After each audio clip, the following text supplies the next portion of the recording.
Welcome back to Features of the Night. I am one of your three hosts, VampireKitten, and this is...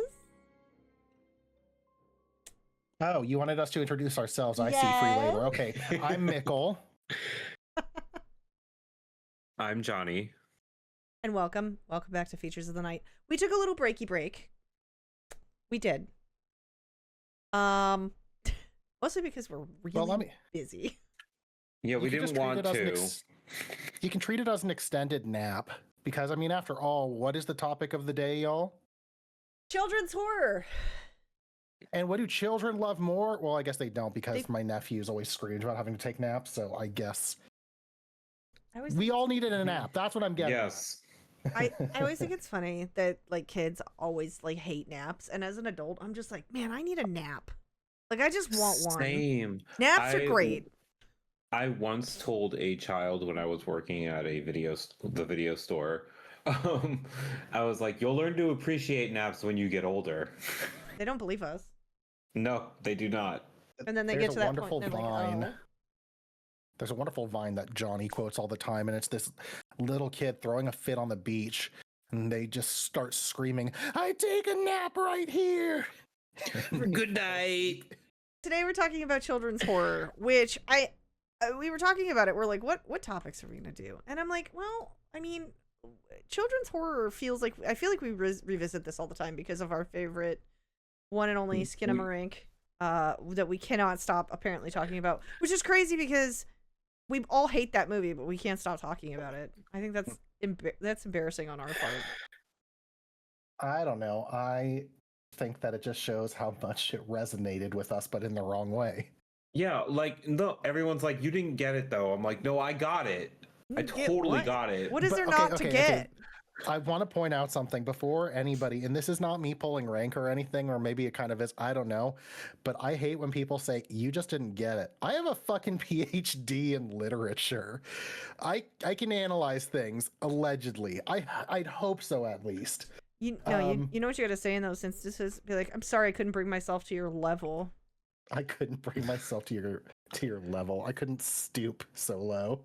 Oh, no, dang. I don't think that it's low film by any means, but anytime somebody's like, "You didn't understand it," it's like I can understand a concept. No, I got it. I got what it was about. It's boring. Yeah. If I wanted to experience sleep paralysis, I'd sleep on my back more often. We actually sorry, that was funny. We actually know a Skinamarink fanboy too. That's what's really sad. Is I think he also knows how much we hate Skinamarink. That's okay. Listen, It's fine. I want to emphasize something. There's something out there for everybody. Skinamarink wasn't for us. No. Yeah. If it was for you, I'm glad that it has its audience, and we still love you. On the actually, since we started with Skinamarink again, of course. Since we started with that again, let's talk about children in horror films, and then we'll move to horror movies made for kids. So, like, children in horror. Do you remember when it was off limits to like kill kids in horror? Now it's like, yeah, but then we watched Feast last night, and when did Feast come out, Johnny? 2005. 2005, and like within 10 minutes, a kid is killed. Mid 2000 is when I honestly think that the rules changed. They were really hesitant about doing anything with kids in horror for a really long time. That's why I think The Exorcist and The Omen and stuff were so scary for its time, because they were kids. Well, importantly, if we look at horror and children are naturally some of the most marginalized people, considering they don't often have their own legal representation. They are subject to the whims of adults in the sense that, like, their parents tell them what to do. And I understand, like, don't get me wrong, I'm not like screaming like, "Oh, anarchy, everybody do whatever the fuck you want." Kids need guidance, but also, like, this is why children are often the most vulnerable, because they often don't have the language to speak out. They often are, they're vulnerable, again, to the whims of their parents. And especially in cases, I won't go deep into it, but like forms of like mental abuse and things like that. Children don't have the agency to often stand up for themselves. And then the agencies that are there sometimes fail them. That's part of the horror too of the reality of being a child. But maybe that I think about that too and how that factors into horror itself. A kind of double bind that is the horror of being a child in a horror film as well, having no agency or even more limited agency. Yeah, I mean that's a fair point. I think that's what Skinamarink was trying to do. There's also like Helen Lovejoy screaming, "Think of the children!" in the kind of moral panic of children and horror. Back to them speaking up a little bit. I feel like when kids do speak up in horror movies, they're often not believed because, you know, overactive imagination. A kid says they saw something. They just think they're just imagining things. Well, we just watched Cuckoo the other day, and it didn't go in the direction that I thought it was going, but you have an adolescent who's, you know, adolescents are still children, but, you know, maybe a little bit more mature than, say, her younger sister in the film. And she keeps on pointing out, this place is weird. This place is fucking weird. There's something fucked up. Something chased me. And her dad's like, nah, you just get into trouble all the time. Therefore, you're a fucking liar. And that also in itself is horrific, too.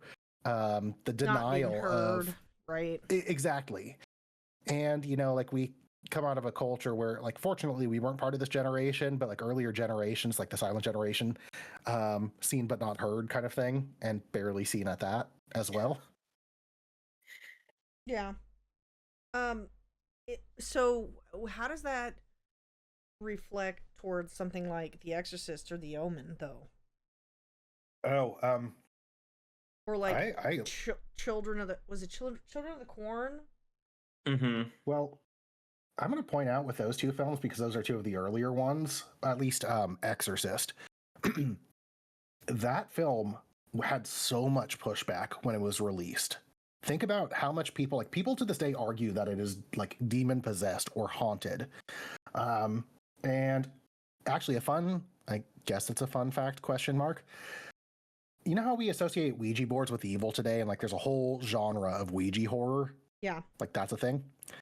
I was watching a video from Rainbot. Shout out to Rainbot on YouTube. She doesn't know us, but she's fucking cool. Rainbot, if you hear this, we love you. She did some research into like when Ouija boards were assumed to be evil. They were part of early 20th century spiritualism and seances and things, and didn't have the negative connotation until The Exorcist, really.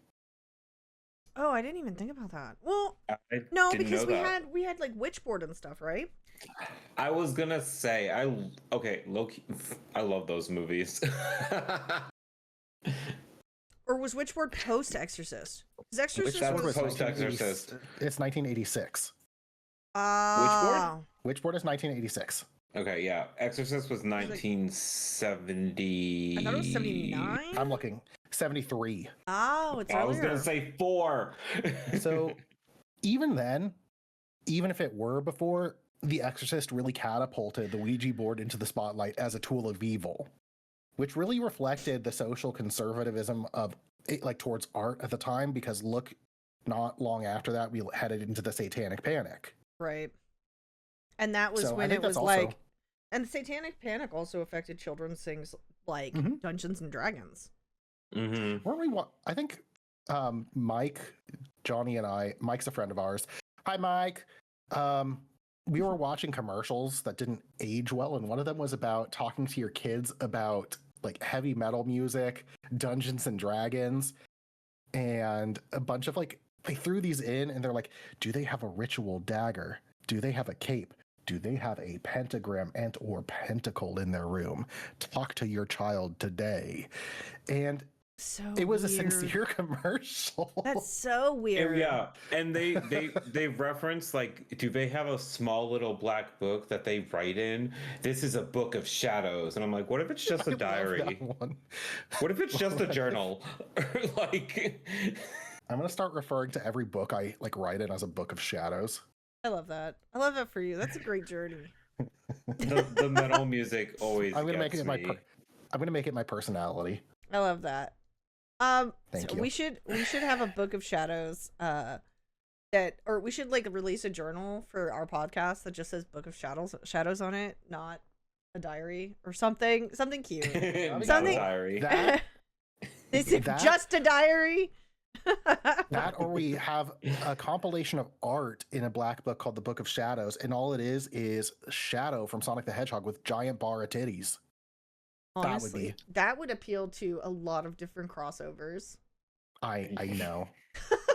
I know. All right, we have gone off on a tangent. We have gone off on a fucking tangent. So children inherently are scary because I feel like adults don't understand them, which is crazy. And let me explain.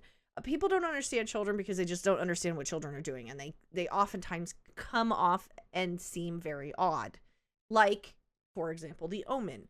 That is a perfect example of like, hey, there's something wrong with this kid. Which, I mean, well, Damien, to be fair, go ahead. I was gonna say, to be fair, he was, possessed by the devil. He was the Antichrist, or maybe he just needed like Theraflu. Who knows? There was just something off about him, just enough that made everyone suspicious. Which is kind of crazy because I mean we were all children once, so looking back at something like that, you're like, I don't know. Like I was a weird kid. Maybe people didn't quite understand me, so I don't know how we got. I mean, Damien aside and Reagan aside, I don't know how we got the connotation that kids are like scary. Well, I'll point out a couple of examples that come to mind for me. One time I was babysitting my nephew when I was back in my home state. I don't want to dox my family. That being said, my nephew had hand, foot, and mouth disease. That sounds terrible. And it's like I could be wrong, but I think it's like in the same kind of vein of family as chicken pox. It's that kind of herpetatic style disease. I could be wrong about that. I know that chickenpox and herpes are related technically. I think that it functions similarly. It could be a different virus, though. I'm not a doctor. Don't take this or construe this as medical advice. But I was babysitting him, and he was not feeling well. My sister had to run some errands, so I was watching him for like an hour. He kept on coming out of his room and kept on asking for me. And I'd be like, you need to go to bed, bud. But then at one point he asked for water, which is fine. So I go get him some water. He drinks it and goes back to sleep. He comes back out 15 minutes later and says, there's something wrong with me. Just like That's that. Horrifying. Are you kidding me? No, it was harrowing. I have one of these too, but finish. The other one was my brother Chris. He was a very quiet kid, and when he said stuff, he would say the most fucked up shit.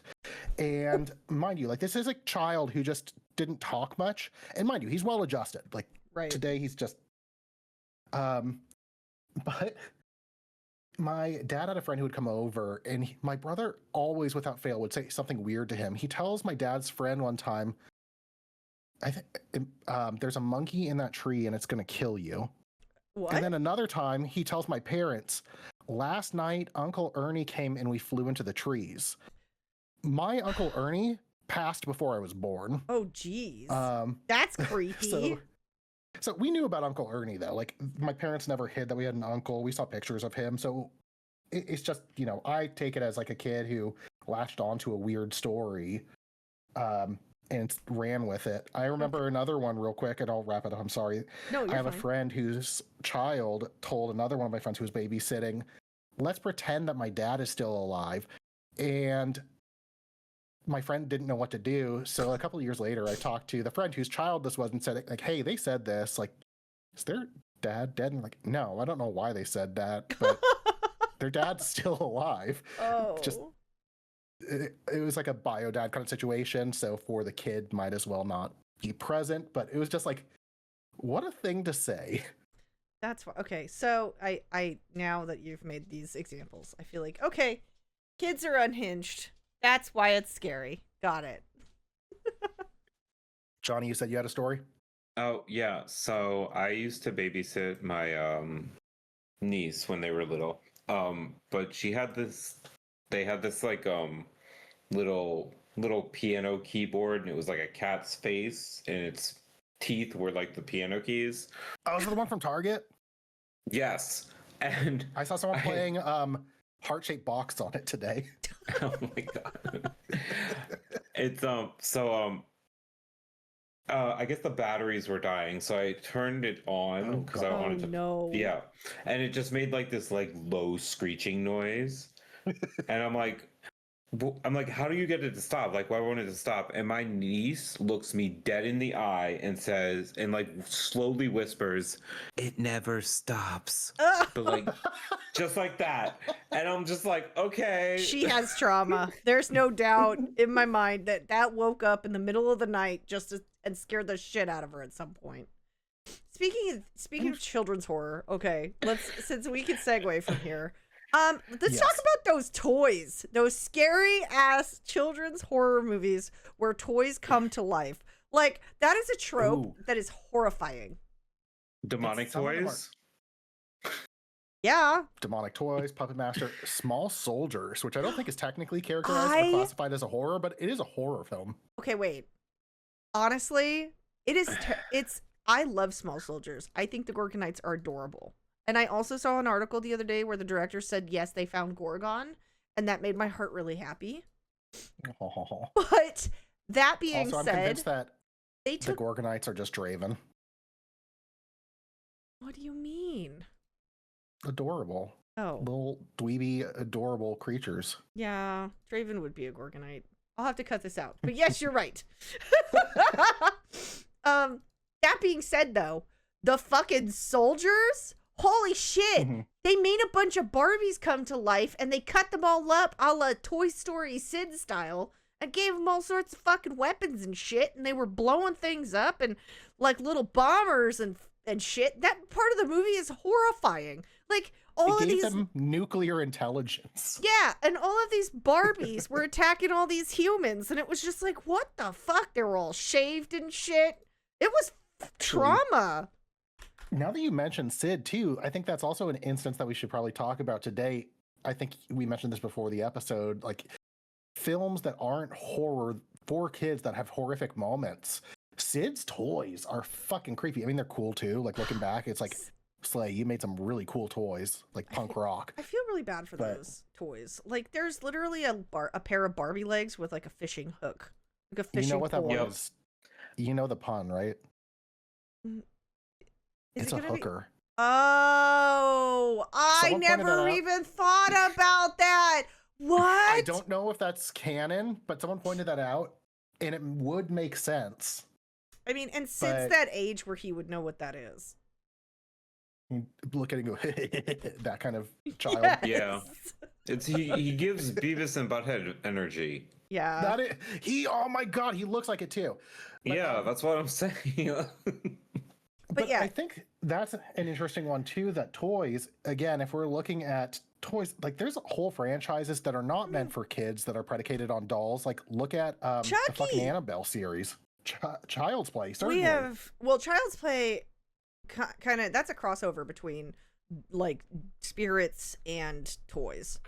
Because I mean, and witchcraft. Yeah, so that's like a little bit of, that's got everything. Yes. Speaking of Chucky, did you guys watch the Chucky series, the new one? I want to. I have not. It is really fun. And Jennifer Tilly's incredible in it. And I will fight anybody that says otherwise because it's actually really good. Like, it is very true to the series, or the films. There's one Jennifer Tilly line, and it's specifically as Bonnie from Family Guy, and it became a meme on TikTok, but... Can I say it? Yes. This food is so fucking good, Lois. That is a line that will forever haunt and stick with me, and it is one of Jennifer Tilly's best quotes. And it's unfortunate that it's in Family Guy. Oh. Also, weird fact: Jennifer Tilly is in Bee and Puppycat. Seriously? Yeah. What character? I'm looking it up. Bee and if I can. I want to know this too. Oh my god, is she pretty, Patrick? She's Violet. She has a very Cardamon's distinct voice. mother. Oh, you would recognize it immediately. Yeah, that's how I know. I'm like, oh, that's Jennifer Tilly. She has a very distinct voice. She's in Liar Liar. Oh, that's right. She was Jim Carrey's like girlfriend or wife or something. No, she was the one that he was defending in court. That's right. I remember that. Oh my gosh. Seeing her outside of Chucky was very weird. Anyway, so toys. Toys, deadly toys. I mean, they're scary. Well, like Krampus. I mean, let's look at Krampus too. Krampus is another instance where, like, well, I mean, they're Christmas cookies and Christmas toys and stuff that attack that people. Jack in the Box toys. That Jack in the Box fucking terrified me. It's iconic. The first time I saw it, I'm like, "Are you fucking kidding me?" Yeah, it's honestly it's iconic. so good. So I want to point out that historically dolls have been very creepy, like, and also like food objects have been considered toys, like gingerbread houses, jack-o'-lanterns. And while we don't like play with jack-o'-lanterns, they're still, I would consider them in the similar vein of decor toy kind of thing, because you play with it to make it essentially. Do you know what they used to make jack-o'-lanterns out of? I'm sure you do. Wasn't it apples? It was turnips, and they were fucking terrifying. Oh, turnips! I was close. I couldn't remember. Off the You top were of my close. head. They're more or less the same shape, and even maybe similar kind of flesh. But either way, the construction is horrifying. But like, have you ever looked at old-timey dolls? They're creepy as shit. Yeah, poppets and all that crap. Yes, they're horrifying.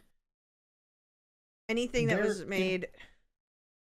Although I will say, there's a point in time where dolls weren't that scary. Like, if you go to any museum and you're like, this is a doll from the, 10th century or whatever the fuck. Like, but way back when they were made out of clay is a totally different situation. When they started adding hair and other elements that are like, that's when they became really fucking terrifying. Like, it's like you look at the ancient toys, and like I've seen some really cool things, artifacts that are like, the first introductions of like a pull string wheel toy or like a doll, and it's like made out of clay, and it's like, well, and you're like, oh, that's cute.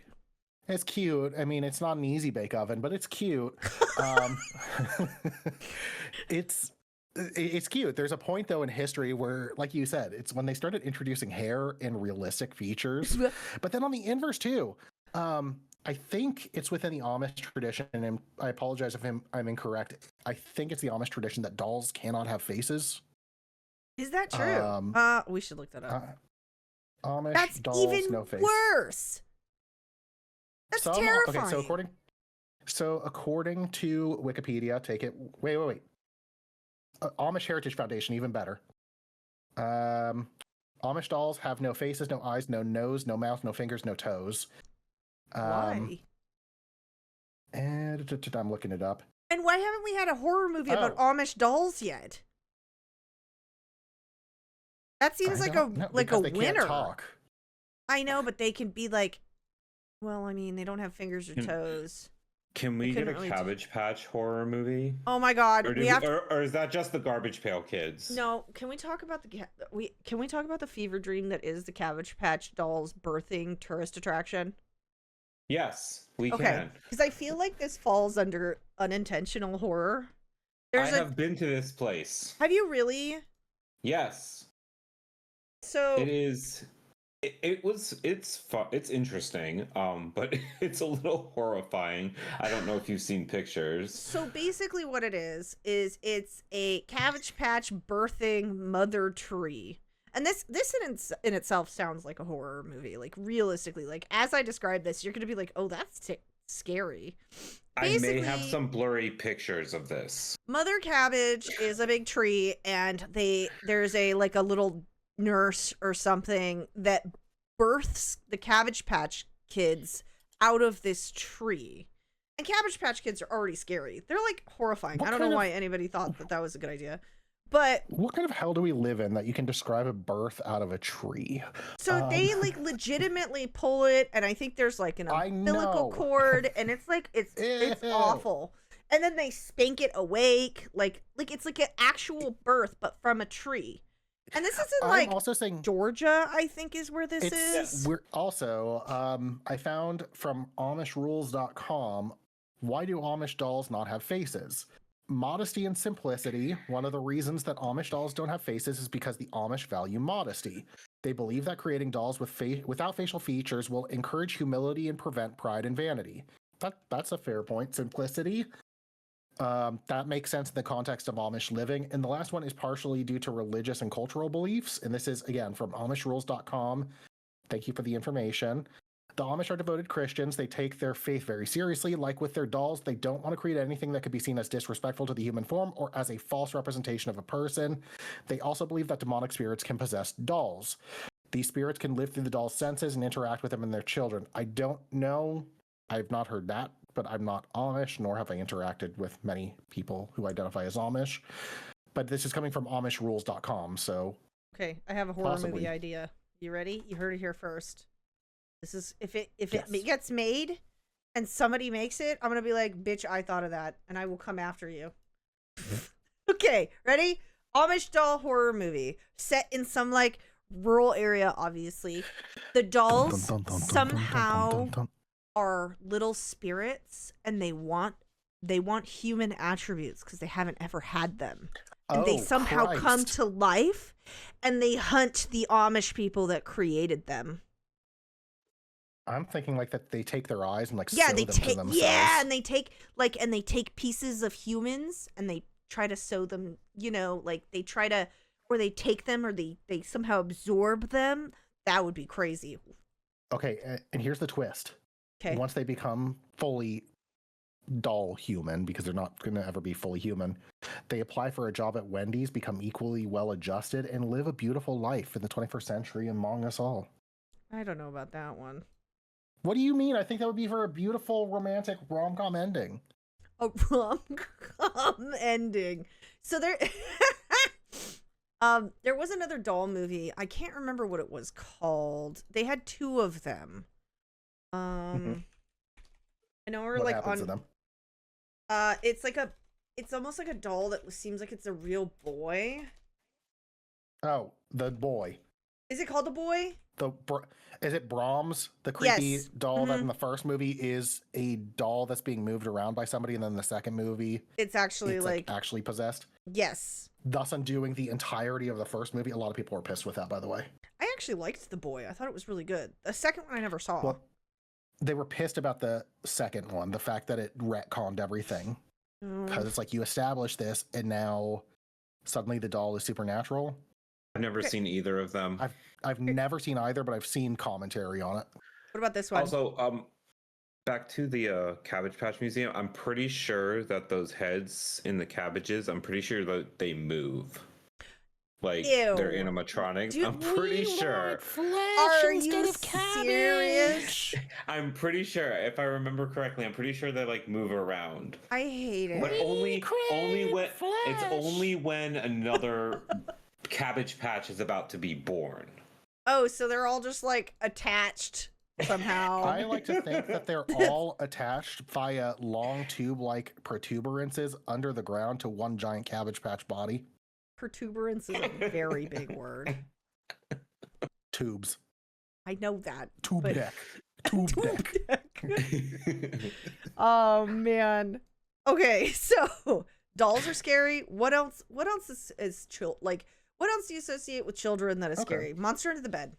Monster Under the Bed is such a trope. Ooh. That so much so episode that of Nickelodeon. Rugrats. Oh. Is that what you were about to say? I was going to say Nickelodeon's Real Monsters. Oh, right. Oh. One of Tim Curry's finest roles, by the way. It is, honestly. I don't care what anybody says. It's one of his finest. He's Look, really Tim good. Curry is just overall fantastic. Let's be honest. That's true. Tim Curry appreciation. He is serving. He is serving in those high heels. Okay.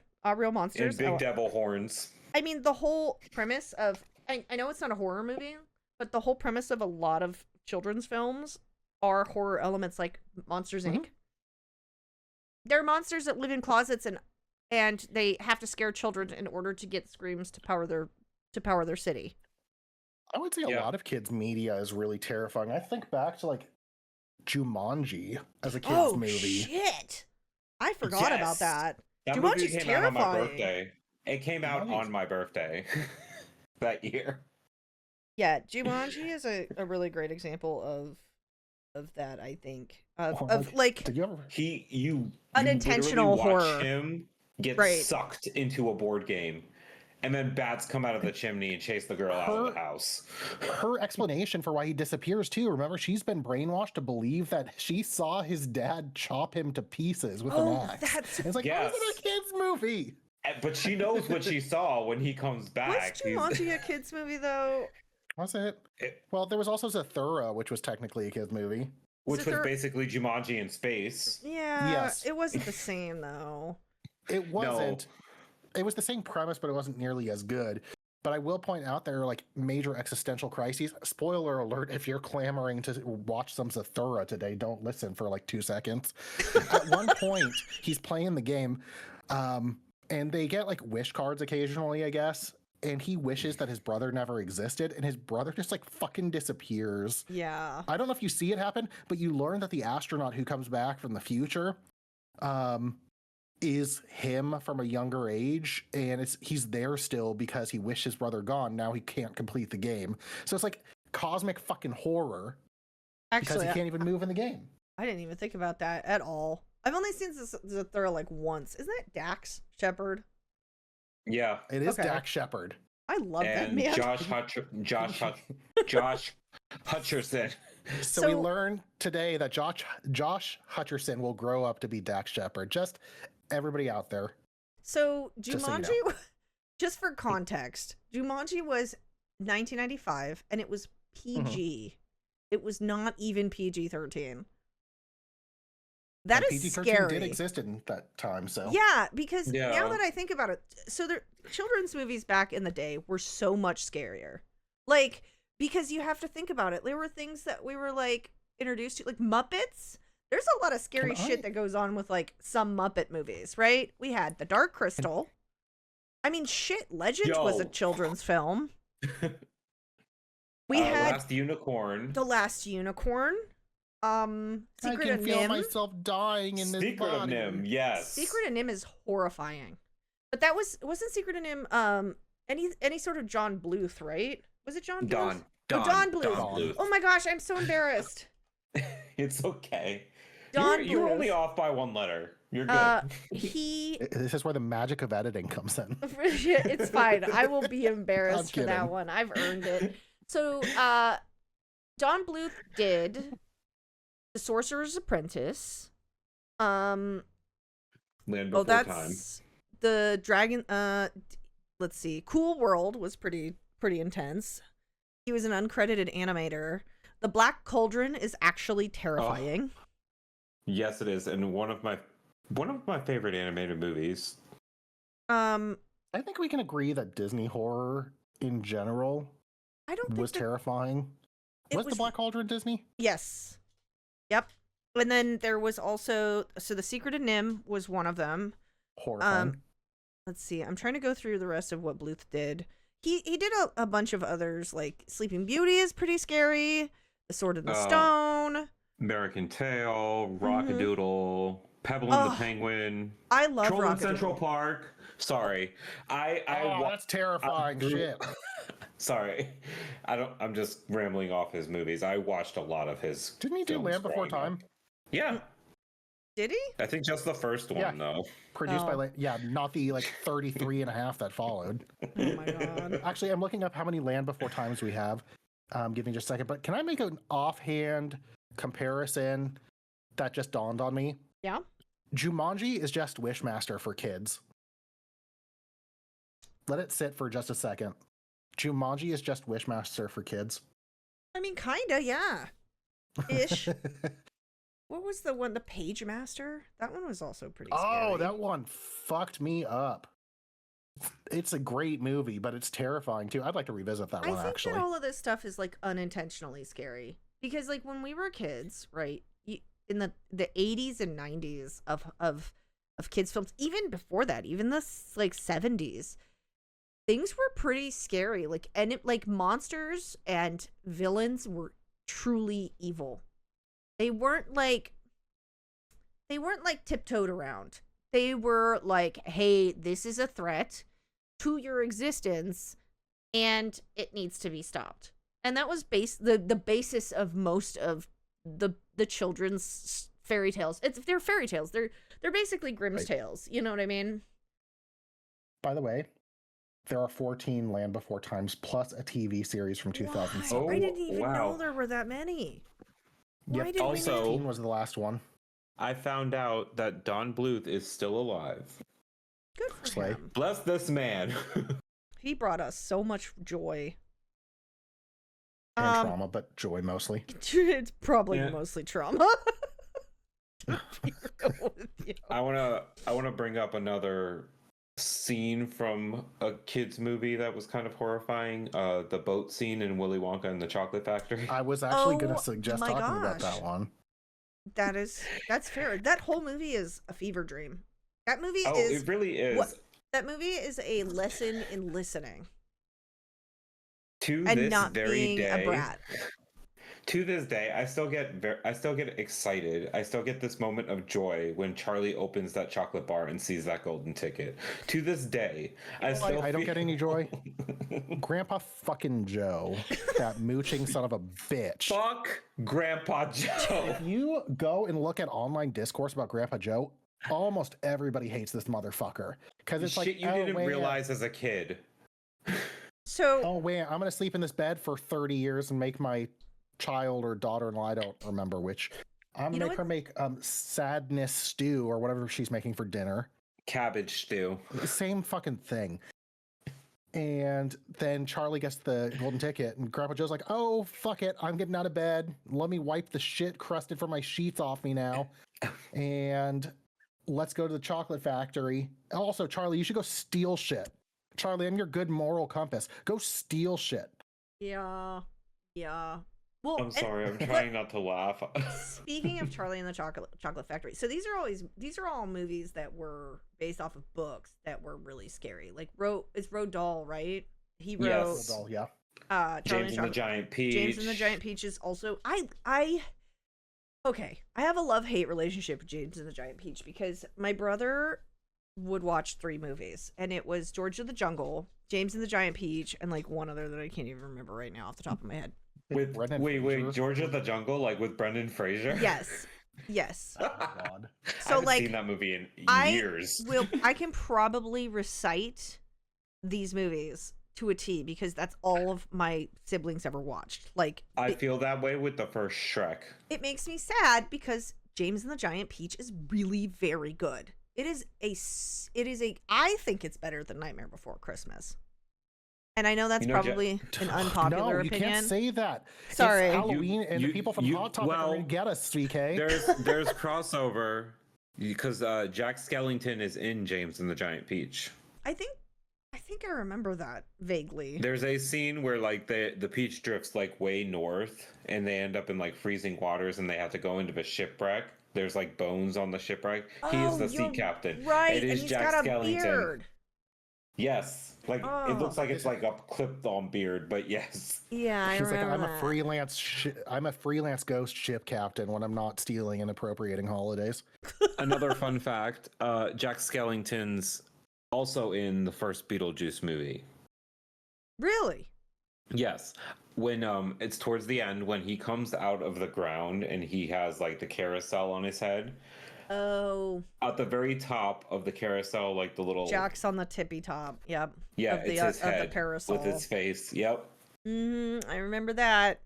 I actually do want to talk about Tim Burton in a second, but let's go down the Roald Dahl pipeline because we need to talk about witches. Yes. Roald Dahl to clinical depression pipeline. Yeah. The first time I saw Rowan Atkinson not as Mr. Bean. That's fair. Actually, same. Honestly, the scariest moment that will live with me forever is Angelica Houston peeling off her face. Yeah. Can I just point something out from that movie? Because we watched it like 2 or 3 years ago and it's still stuck with me. That kid is a fucking asshole. Oh yeah, totally. He is such a Luke. Is it his grandmother? Yes. Yeah, he's a dick to his grandmother. Yeah, and I like Bruno. Bruno's also kind of a dick, isn't he? He's a spoiled rich kid, but he's just like Bruno doesn't really know any He just better. loves to eat. He's constantly eating. That's why I Did you guys see the new Witches? No, I haven't, and I kind of refuse to. I'm not gonna Don't lie. watch it. It will ruin your... It's bad. Also, any new iteration of Charlie and the Chocolate Factory has been just dog shit. The only thing that makes that movie truly very scary is Gene Wilder's just an insane person in that movie. Mm-hmm. And I don't think that people quite realize just how good he is. But he's fantastic. His freakouts are legendary, and they're terrifying. I think Willy Wonka as a character, not like Gene Wilder, but Willy Wonka as a character lives in a time when laudanum was probably still prescribed, so it checks out. Same with Quaaludes. He definitely had Quaaludes. He was on a cocktail of shenanigans. He's like, this river is black tar heroin, not chocolate. Oh my gosh. So is that why Augustus was drinking out of it so quickly? So these are movies that were made. Some of the Road Doll stuff was intentionally scary, but a lot of the movies that we discussed already are movies that inherently weren't supposed to be scary, but had very scary moments that I will personally remember forever. Then we get into the Henson Burton era, right, of scary. Those movies, like Burton has always intentionally been like, hey, look at this beautiful thing in the scary. And that's Burton. Henson was always like, hey, these are real living creatures and I'm going to make you believe that. And they are inherently scary. There's no... I would argue... in between. No, go ahead.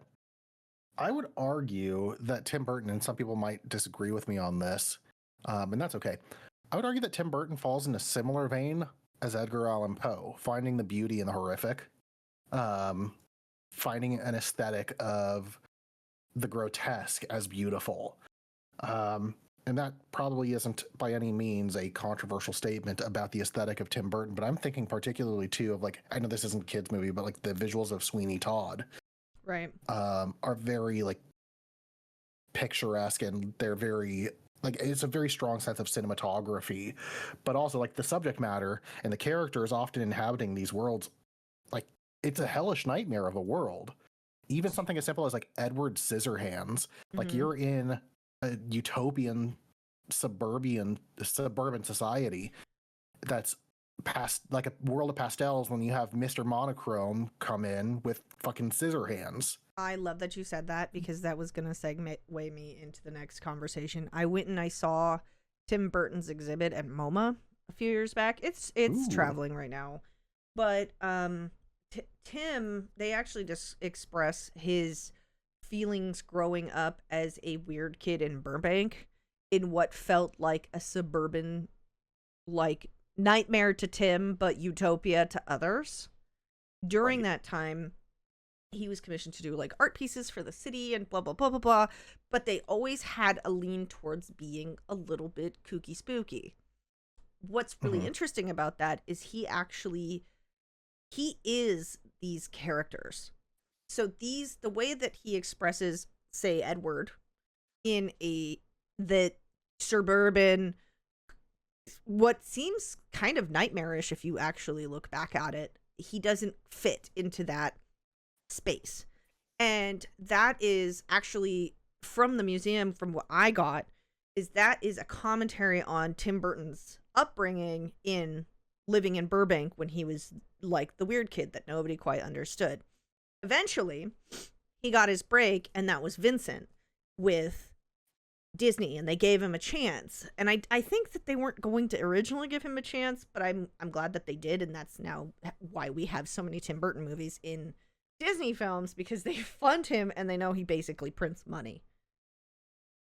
But all of his early work was a commentary on his own life. So that's a little fascinating tidbit I thought you guys might be interested in. Also, Tim Burton kind of went out of his wheelhouse and did a few other movies, like Planet of the Apes. I don't know if you guys remember that, but he did that terrible Planet of the Apes movie. Shocker that it was terrible. It was... I honestly love it because I like what he did with it, but it's not great. plus we had some of the best Batmans with Tim Burton. You know, he really captured the true gothic nature of what the comic books kind of did. So I think we're very lucky to have Tim Burton. And while his new movies are kind of not amazing, they're kind of Tim Burton Skinamarink. Oh, I would watch that. I actually would Also, too. We haven't brought up Pee-wee's Big Adventure. Well, that's also Holy Christ. that's Tim Burton too. Yeah, I'm like, since we're talking about Tim Burton, Large Marge, that scared a lot of people. I just watched the Pee-wee documentary before he passed, and he actually, or Paul Rubens documentary before he passed, and he actually, I don't remember how it happened, but I think that he chose Tim Burton to do the film because he needed somebody to do something very odd, and Tim Burton was the one to handle it. And honestly, it was so well received, like it was amazing. And then he made that flop Big Top Pee-wee afterwards because it was just, I don't know, it was a mess. Did he do that one too? Not Tim Burton, no, that was a completely different director. Okay, I was gonna say. No, Big Top Pee-wee was bad. I also think Tim Burton did Mars Attacks. He did. And he did? Okay, good. I will never forget, we used to watch Mars Attacks at my grandparents' house, and I will never forget the hatred that my grandfather had for Mars Attacks because he just thought it was absolute drivel. And like, I will never forget that. And I'm just like, but I kind of love it. It's that campy horror that it's not for everybody. Like, it literally is not. He set out to make a sci-fi movie that was campy and weird and fun and just weird. You know what I mean? Like, I know I said weird twice, but like, there's no other way to describe it. What I love Tim Burton, but on the flip side of that, we also are about the same timeline. We had scary Jim Henson, right? Jim Henson was starting to get into some darker stuff because he did The Labyrinth and he did The Dark Crystal and but prior to that, Mirror Mask, which a lot of people had not seen, is also inherently pretty scary. And he built these really incredible, believable worlds that they kind of resonate with me to this day. Like, there's just something magical about them, but they're also very scary. They're like nightmares, almost like living nightmares. Did he do Legend with Tim Curry and I can't remember off the top of my head. I don't know what film. Legend film. Who are you? Which director are you asking? Oh, Ridley Scott did Legend. Yeah, very different. Yeah. That one. Oh, we have Tim Curry again. Yes, we do love Tim Curry. Legend was what was the rating on this one? Because I think this was also meant to be a kids movie. NC-17. It was PG. This movie is PG? It's PG per the MPAA. Wow. What? Which one? Now I know why we're all fucked up when we got older. That might have been before. When was PG-13? What did I just do? Oh, never mind. Yeah, when was PG-13 really truly released? Because like I feel like 1984. Yeah. And this was the year before. Legend came out in 1985. Yep. And they still rated it PG? Yep. Are you? Wow. That's what I'm saying. Right, I think it was meant to be a kid's. Poltergeist came out in 1984, and that was one of the films that really truly pushed that over the edge, huh? Do you know what the other one was? No. It was Indiana Jones and the Temple of Doom. I'm pretty sure. That one's scary too. I loved that movie. That's really my favorite one of the three. I didn't like Crystal Skull. So shortly after that generation of film, right? We kind of moved into children's horror. Like they actually started intentionally making like monster movies, and most of them were comedies. Like we got like Scooby-Doo, and we got, I guess that's a cartoon. We got like things like let's see. Scooby-Doo is still horror. I mean, it doesn't we change got things if like it's animation or not. Hocus Pocus, we got Casper, we got We had Mary Kate and Ashley do some like Halloween, like creepy. Or a line. yeah. Creepy Ashley. Creepy Halloween. I cannot speak today. What else did we have? I think it was Coraline. Coraline Or was, is that I too think, late? a little later. That was 2009. Oh yeah. Are we talking about when we were kids? Yeah. well. Oh, okay. Look at the push towards like Well, we Are had You Afraid of the Dark and Goosebumps. and Goosebumps. I was literally about to say that. That was post Disney. Well, that was kind of about the same time, wasn't it? Yeah. Early- Ernest Scared Stupid. Yeah, those were scary. Do y'all remember the Disney show So Weird? Mm-mm. Yes. What about Erie, Indiana? I loved Erie, Indiana. I don't remember any of that. So they were around the time of Goosebumps and Are You Afraid of the Dark? And mind you, like Are You Afraid of the Dark is perhaps one of the more notably like dark children's horror shows. And I remember like one of the things that R.L. Stine said that he was doing when he wrote Goosebumps was he wanted certain scenarios that were scary enough for kids but didn't deal with adult subject matter or like the consequences we expect from adult horror, precisely because being a kid is already scary. And he kind of relied on that. Are You Afraid of the Dark kind of threw that out the fucking window. It's like, nah, we're gonna deal with like fucking murder. That's true. And ghosts and witches and yeah. I mean, compare, for example, the first episode of Goosebumps, The Masks. The haunted mask? Yeah, the girl steals a mask, it becomes her face, and she has to get the mask off of her face or the masks will attack her. It's creepy as shit, and it's that uncanny CGI. But compare that to like the I forget what the episode is called from Are You Afraid of the Dark? The one where there's the swimming pool monster that's basically just red viscera. Oh yeah. I can't remember the top of my head what that one The was. Tale of Dead Man's Float. There you go. I think they kill him with like chlorine or pool shock. It's like a mixture. It's a chemical mixture of something. I don't remember. Literally, what it like let's make this problematic ingredient in the chem lab of our school and toss it on the monster. It's like, what if that were like a Scooby-Doo monster? Like it's just somebody in a mask. And it's like, oh shit, we killed the principal with our combination of silver nitrate and cyanide. So I'm looking at some of these. I don't recall Goosebumps ever being that scary. Do you guys?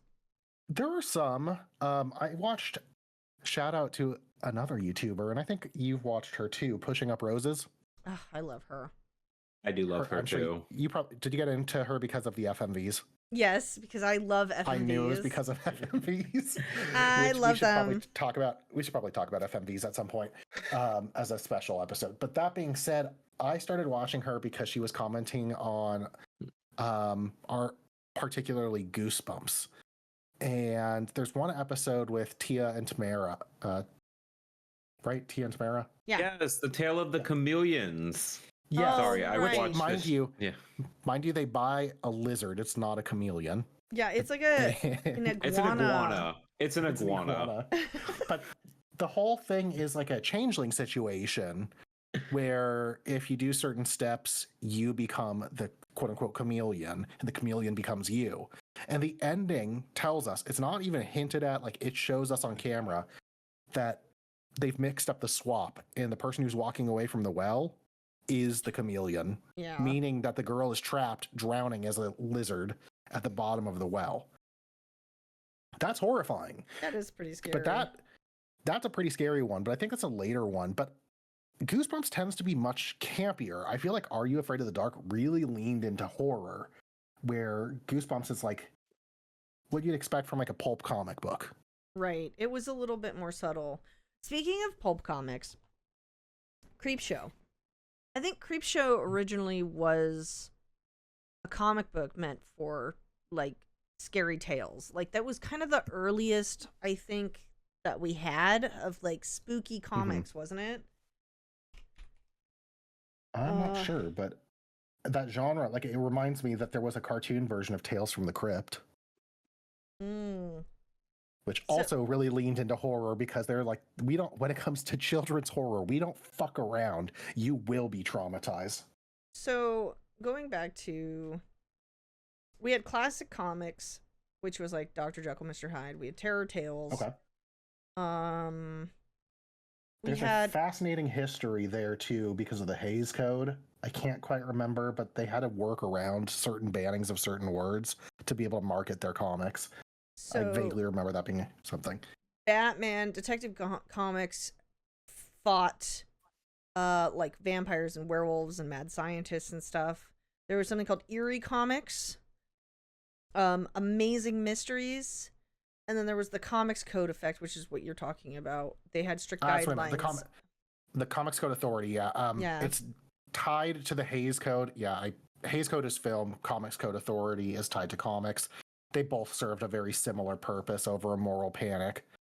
If you're interested in this, Friedrich Wertham has a book called Seduction of the Innocent, where he basically blames comics on all of the ills of children. And he's like, this is what causes deviant behavior and juvenile delinquents. And it's weird because he also was like more progressive in other social aspects. And then there was this, and he fucked over a whole generation of people. So, yay! That's my conclusion from that. I'm looking at a few others here. Comics were the first to kind of get that put on them, placed on them, and then eventually films did. Well, yeah, because film, well, okay, so a little bit of context. The Hays Code in the 1930s did curb some aspects of horror, but not in what we would call the horror genre.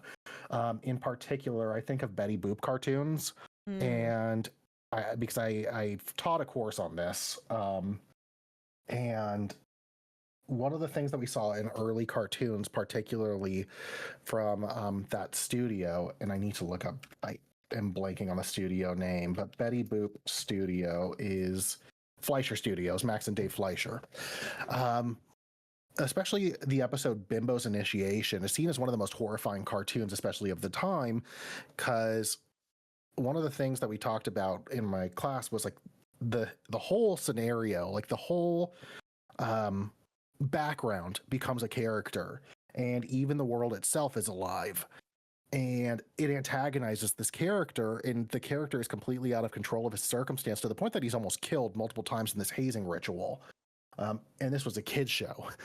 And the Hays Code basically said there shouldn't be anything that monstrous in cartoons. And that, you know, debatable concept, but the question was like, what should children be seeing and what should they not be seeing? Some of them made sense, like they didn't want kids seeing the praise of drug use and things like that. Others were very much steeped in the racism and homophobia of the time. But the Hays Code is infamous, but it led directly into the Comics Code Authority, which basically did the same thing with comics, saying certain words were not allowed to be used or they would not be published and get the stamp of approval, which nearly killed the comics industry. Yeah, that's crazy. I mean, I get it. I understand. But it was also a time before we even had any sort of, it was a lawless era. Like, to be honest with you, before all these were put into effect. And don't get me wrong, I absolutely hate both of these codes because they were extreme forms of censorship that were predicated on social moralism.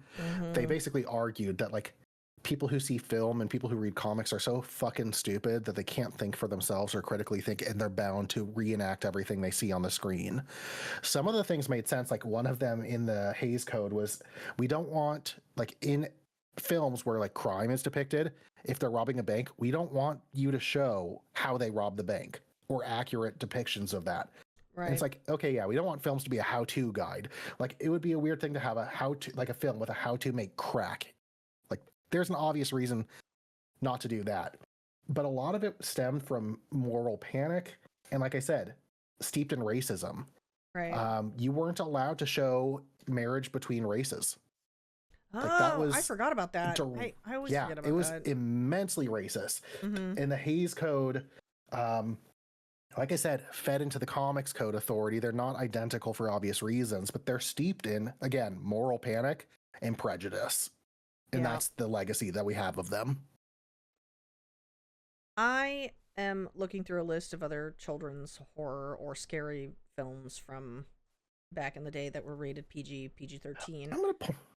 I'm gonna point out too, like if we look at early animation, I just cited Betty Boop as an example, but move forward even past the institution of the Hays Code. Disney's, you pointed this out too, that Disney pulls from fairy tales. Fairy tales inherently are horrifying stories. Because they're supposed to be lessons. Right. Children's literature is often filled with horror. But I cite in particular, like, look at Snow White and how terrifying that film is, or even I would say Sleeping Beauty is more terrifying just because Maleficent, whose name is already a hint that she's fucking evil. Right. And you know why Maleficent wants to kill Sleeping Beauty? She was snubbed. And by snubbed, I mean she wasn't invited to Aurora's christening. Yeah, I think that they expressed that in the newer film as well. Did you see the new ones with Angelina Jolie? I haven't. They're I've actually seen the first one. kind of fun. Can you imagine though? Yeah. Being mad at not being invited to a church service. Yeah. Yeah, that's wild. I was actually thinking about one of my favorite horror cartoons growing up. Had you ever heard of Daffy Duck's Quackbusters? Yes. No. That one was one of my favorites growing up because it featured things like Dracula and witches and monsters and werewolves and zombies and it's Daffy Duck and he's like a detective agency for the supernatural. It's like Scooby-Doo and the Ghoul School. And Scooby-Doo in general, where you had like werewolves and vampires and Don Knotts. Yes, very specifically Don Knotts. He was in so many episodes. Yeah. So Daffy Duck's Quackbusters was the last time Mel Blanc had actually done any of his roles. That was like the last movie he ever did. I love it. If you have not seen it, it's very spooky. It's got some very scary moments and it's rated G. I'm also looking at I'm looking at a couple more lists of PG-13 movies, and I kind of want to go over them really quick. We have The Addams Family, which historically is more comedy than horror. Well, it's also parodic. It didn't come out, I don't know, did it come out around the same time as The Munsters? Which came first? I always forget. I think The Munsters did. I think The Munsters came first. Addams Family versus Munsters. But I do know historically Addams Family was invented first because Addams Family was a comic strip in the New Yorker, and what they were supposed to express was a wholesome family in a weird position. I just learned something. If my internet search is accurate, allegedly, take this with a grain of salt because I'm going with like a general summation. They both came out around the same time. Addams Family came out first, debuting on September 18th, 1964, just 6 days before The Munsters. Oh, that's wild. That's got to be a massive kick in the balls for being produced, you know? So some of the other movies that were PG rated were The Lord of the Rings, 1978.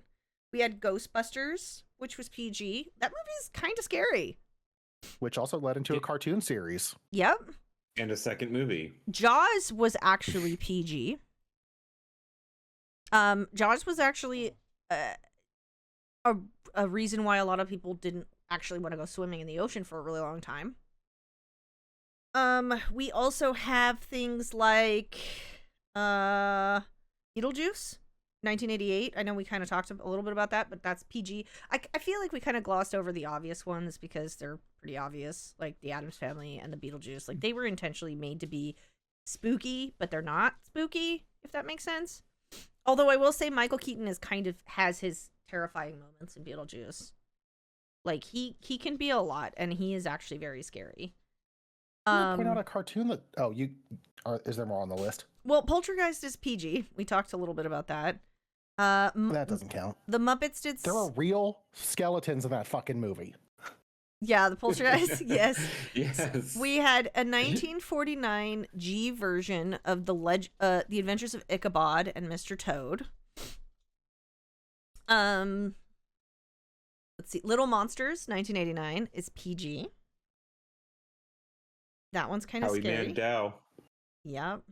No, that wasn't. That was Fred Savage. No, Wait. I mean Maurice was Howie Mandel. That's right. That's right. And then I'm trying to think. Fred Savage was also. Wait, was that was his name, right? The monster under his bed. His name was Maurice, right? I can't remember off the top of my head. It's been so long. I'm pretty sure it was Maurice. Return to Oz. Oz. Basically, Monsters Inc. Was PG. Oh God. That one's Not the pretty Wheelers. scary. Return to Oz was PG? Yes. And The Goonies, which was 1985. The Goonies was more action adventure, but there is like outright murder in that movie. I'm pretty sure because like the Fratellis. His name was Maurice. And then Gremlins. We had Gremlins. That one's pretty scary too. And those were just some of the ones we missed from earlier's conversation, but I figured I'd throw them out there because they're also a really good example of like, hey, there's some scary elements in here. But yeah, the Fratellis were murderers. Like we didn't gloss over that fact at all either. Don't we find a corpse in the freezer at one point? I can't remember. I think so. I just remembered a show though that was marketed to kids specifically that is horror. Courage the Cowardly Dog. Oh yeah, let's talk about horror cartoons because we kind of touched on All Real Monsters. Courage is terrifying. Courage traumatizes. I see consistent references to King Ramses all the fucking time. I've used it as example of the uncanny to discuss Freud's unheimliche. Pardon my German. I do not speak German. But that being said, that show traumatized a fuck ton of people. Let's see. Horror I love cartoons. Courage though. There's just, I know we're gonna miss a lot of stuff in this episode, just mostly because we're trying to keep it under a certain time, but like also Listen, we are human and thus fallible, but you love us anyway. And if y'all want more, reach out and tell us that you want more of a certain topic, and maybe we'll make a part 2 of that episode. Part 2. Was that scary? It was great. Thank you. We also haven't even touched on like sci-fi horror because we have like Spawn. Spawn I don't think was made really for kids so much. Yeah, that's fair. But there was also a Tales of the Crypt cartoon. We had Gargoyle. I guess that's not really Gargoyles. Gargoyles. Oh, I love Gargoyles. That was an awakening for many people. Gargoyles was hot. There's a lot of hot shit going on in Gargoyles. Street Shark. Think about the body horror that we had too. Street Sharks and super cartoons are inherently just body horror. I guess that's true. Teenage Mutant Ninja Turtles. Oh, we didn't talk about Teen Wolf either. The whole premise. Teen Wolf was more, I feel like, I'm thinking Big Wolf on Campus. That was more like adolescent horror. Yeah, that's like, we should probably talk about teen horror later on because like young adult horror is a little different. Right, because like Rugrats is definitely not Clarissa Explains It All. Those were two different markets for age demographic. I'm trying to go through some more lists. Let's see. We had there's some newer ones. Oh, I know one. The Adventures of Mark Twain, a claymation. Oh yeah, that one's scary. You remember the Mysterious Stranger, right? Yes. Here, I'm putting him in chat. That scene is terrifying. I actually first saw that scene on the internet just like randomly, and I had to like figure out. It was before anybody was like actually posting what the titles were. But yeah, right. Like, let's be honest. If something like this appeared on Dragula, instant win. I'm trying to think of what else we had for. So we had the cartoon Beetlejuice, which was 1989. I remember that. That one had moments. And then we had like fun horror cartoons, which was like the Grim Adventures of Billy and Mandy. Can I point out that Lydia in the cartoon looked like a bug? Yeah, she kind of looked like a lady. Did she look like a bug? Okay, or like it's not just me. No, I think she was intentionally supposed to look like that. That's not like an insult. It's great character design, incredible character design. It's just, I was thinking back, I'm like, she had like a shawl or like some sort of outfit that made her look like a bug. Yes, it was her little poncho. I'm trying to see if I can find something else that's like Courage. I don't think anything else is truly like Courage. The closest I can think of anything coming to Courage are two shows, and bear with me, I have an explanation. The first one is SpongeBob, and the second one is Flapjack. And the only connection I see between those is when they do the hyper-realistic drawings or actual hyper-realism of bringing photography into a cartoon show. Yeah, that's the kind only of connection. gross out sort of horror, though. Most of the And I'll time. point out, Like when they do like a close-up of SpongeBob and you can see all his fucking Yes. pores. Oh, we had Ren and Stimpy. Ren and Stimpy? Shit. That has a similar Ren and vibe Stimpy. too. Do you remember Actually, back on SpongeBob. Madness? Space. Don't remember Space. It was Space the Madness. Space Madness. Where they're when trapped Ren in catches- space. Yeah. And Ren catches Oh, Space Madness yeah. and he starts going crazy and Stimpy's And like he eats a bar of soap. yeah, and Okay. he's like it's There is scary. one episode of Ren and Stimpy that lingers with me to this day. Hmm. And it's when Ren is super sick, so Stimpy has to be his nurse, and he's giving him a sponge bath and assures that nobody can see.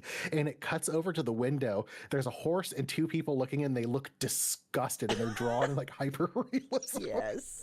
It is the funniest shit. Oh man, I don't but- think they. And then we had. I know it's kind of like sci-fi horror, but we had Invader Zim for a really long time too. That show There's some shit in probably there that's shouldn't have been on messed up. Nickelodeon. No. Don't get me wrong, I love Joan and Vasquez, and I've read Squee, I've read Johnny the Homicidal Maniac, I've read The Tales of Filler Bunny, or Stories of I think it's Tales of Filler Bunny. But the mind of Joan and Vasquez is horrifying, and Invader Zim, by all accounts, should not have existed. Don't get me wrong, I love that it did, but Dark Harvest is perhaps the greatest example of body horror in that show.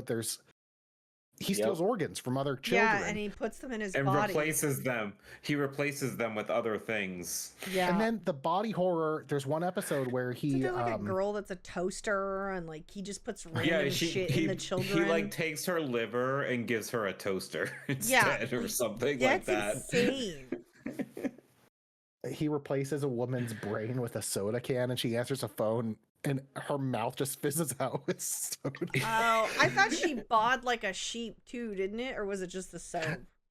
No. There is one like that though, where it's like one of those cans.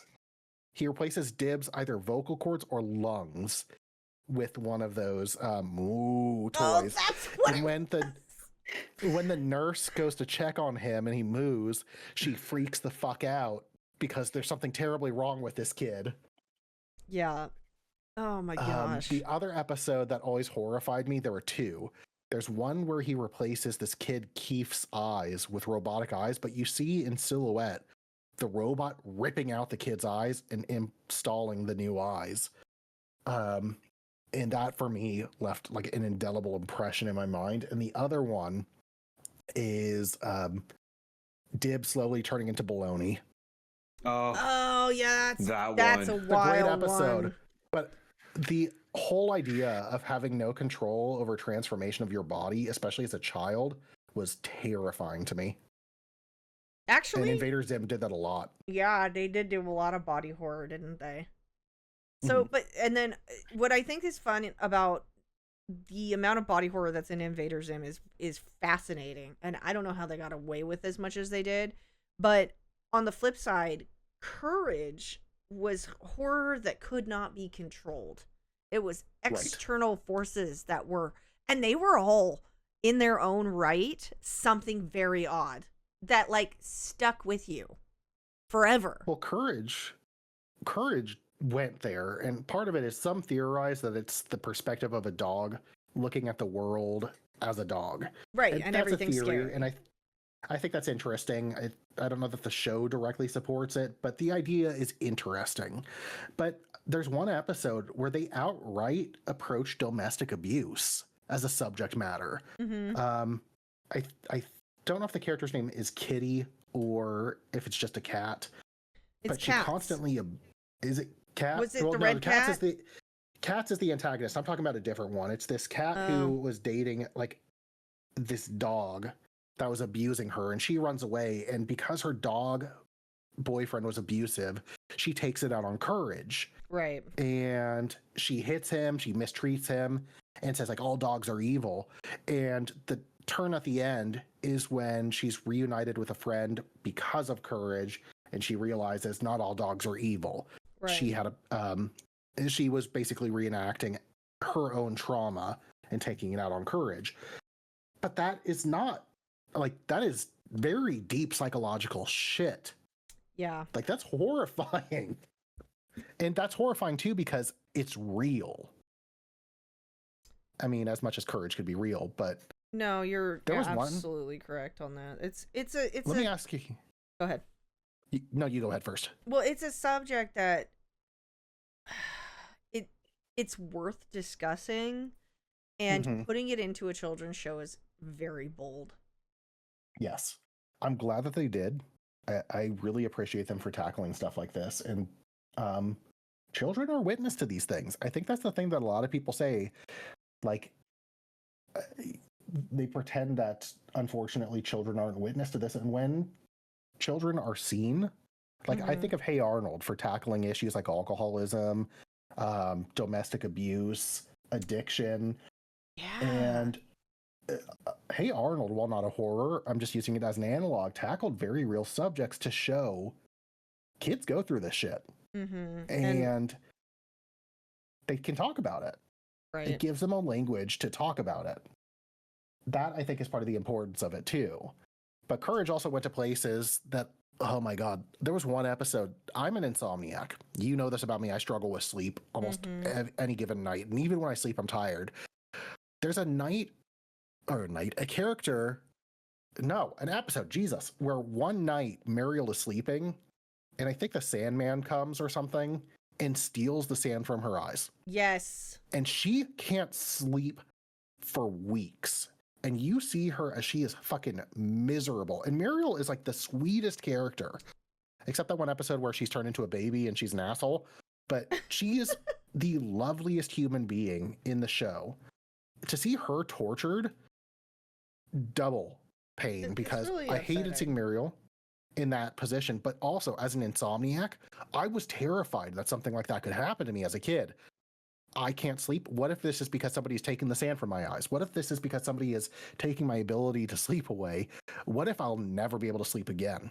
You know what? That brings up a really terrified good point. me. I just want to say I love the episode where she's an annoying little child. Me too. I hate macaroni and cheese. So more macaroni. Sorry, go I think that's a fascinating take at this and brings up a really good point. What we find terrifying as children is because we don't understand why like that could happen to us. You know what I mean? Yes. That's a fair point. Like, that's why some kids are afraid of the dark. Something could come out of it, or something that they've gone through triggers them and thinking that something's going to like come get them, or you know what I mean? Like, there's an imaginary inherent fear there that we usually grow out of as adults. And so I think it's fascinating to kind of look at that perspective of like, hey, a kid would find this incredibly terrifying. But I feel like we don't break that down enough. Things like Invader Zim probably would have never been made if we did psychologically look at that space where we were like, okay, let's put ourselves in children's shoes. Is this scary? You know what I mean? Like, why would this be scary? So I think a lot of things wouldn't have been made back in the day if we looked at things objectively like that from the standpoint of a child's imagination. And children tend to have overactive imaginations. Therefore, everything is scary. So things that shouldn't have even been scary in some films turned out to be actually terrifying, like The Secret of Nim. You know what I mean? Like, children don't understand rats being experimented on, but in that moment, it's terrifying because they need to save the rats from being experimented on. You know what I mean? Because that's their family, and you don't want to see your family hurt. So they spin it in such a way that it's scary, it's a real life situation, but it's spun in a way that children can understand it. And it's that in itself is fascinating, because if you have that ability to tell a story that way to a child and make it make sense, you're winning. when it comes to like media and cartoons and movies or whatever. You know what I mean? Well, I think too the fact that we can make a horror genre for children is pretty telling of just humans as a species. The idea that there's a kind of inherent drive to want to be scared, but also horror as catharsis, but horror also as self-preservation.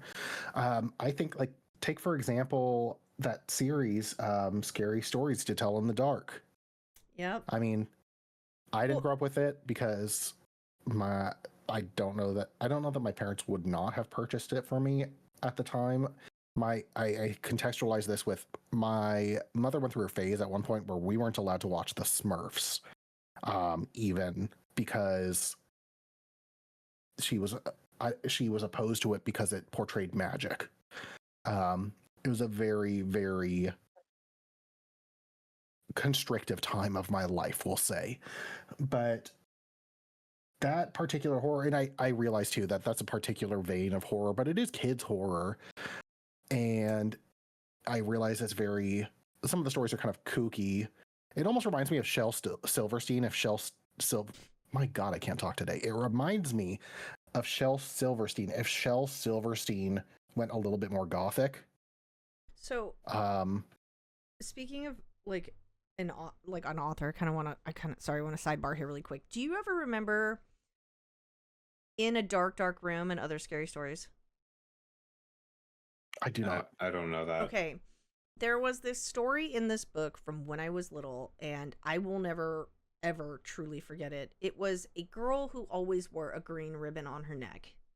And she wore this green ribbon on her neck throughout her whole life until the very end when the green ribbon was pulled off and her head falls off.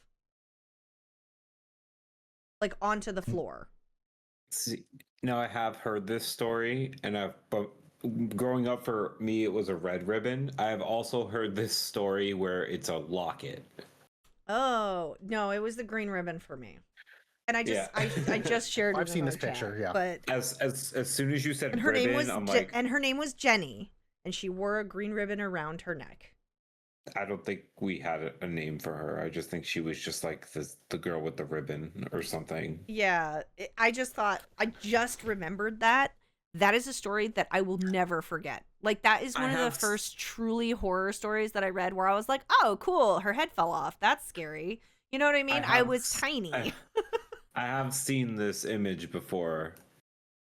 So, like the illustrations from this book before. Yep, it's from the book called In a Dark, Dark Room. And that one I actually read before Scary Stories to Tell in the Dark. And I thought In a Dark, Dark Room was much scarier than Scary Stories. But that's just me. I don't know. This is a fun fact about Mikkel. One of my first forays into horror literature was The Raven by Edgar Allan Poe in second grade. My dad was reading a copy, and my dad doesn't read much.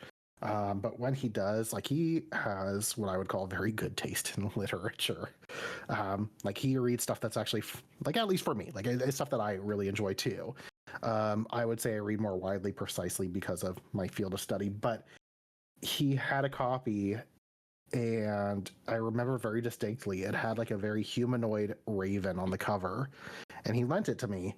I read it one recess period during second grade. I didn't understand most of it because it's Edgar Allan Poe and I was in second grade and still learning the fucking English language. But that was probably one of my first forays into horror as a genre, now that I think about it. Do you want me to tell you mine? Yeah. I actually want to please. hear everybody's first horror. So I had the green ribbon. That was one of my earliest memories, book-wise, of In a Dark, Dark Room of horror. But I grew up, one of my earliest things was obviously Large Marge, things like that. I know we kind of touched on this before, but the first like truly horrific thing that I had ever seen was that heavy metal movie. The one that stuck with me was the basically the Lochnar flies through what seems like World War I or II with the planes and brings all of the corpses back to life that were killed. And they're like zombies hunting people in these just aircrafts that are flying around. And that was one of the first, like, earliest horror things that I remember, besides obviously reading it. We watched it together early this summer, right? It was last summer that we watched it. It was last summer, okay. Yeah. Because it's distinctly one of my favorite movies that we've watched together.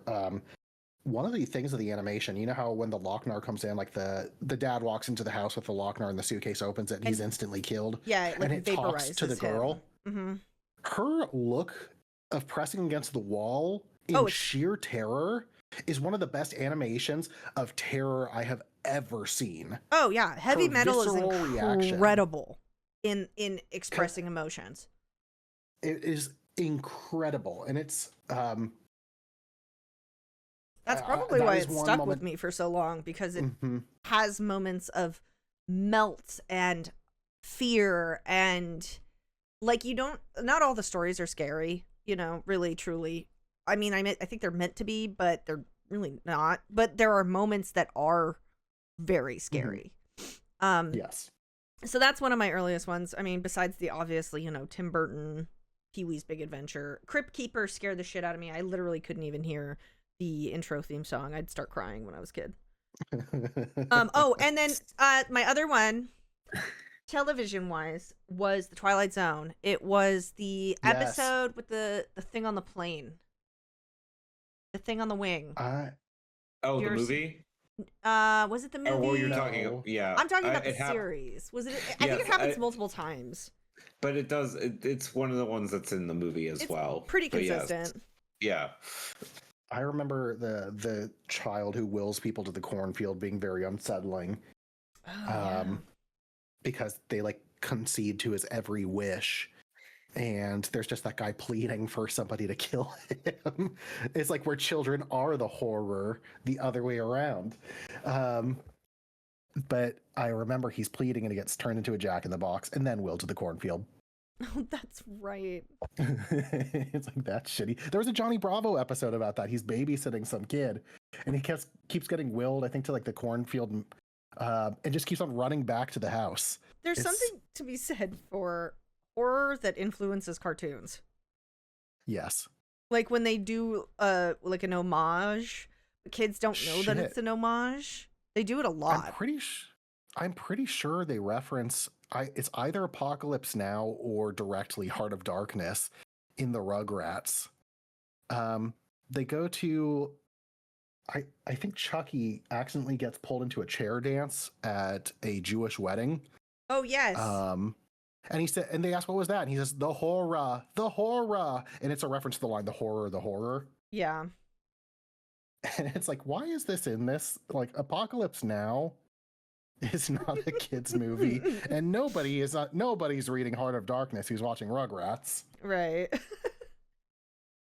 It was I just like love the little fan service Easter eggs that they did back in the day, and like the cartoons. Well, like SpongeBob with Nosferatu. It's one of the funniest moments in SpongeBob. Oh my gosh, I totally forgot about that episode. Nosferatu. Johnny, what was yours? What was your earliest horror situation? I can remember Nightmare on Elm Street. Oh yeah. I started watching slasher movies, and then, you know, my older brother introduced me to Mortal Kombat, so naturally I'm attached to blood, guts, and violence, right? Naturally.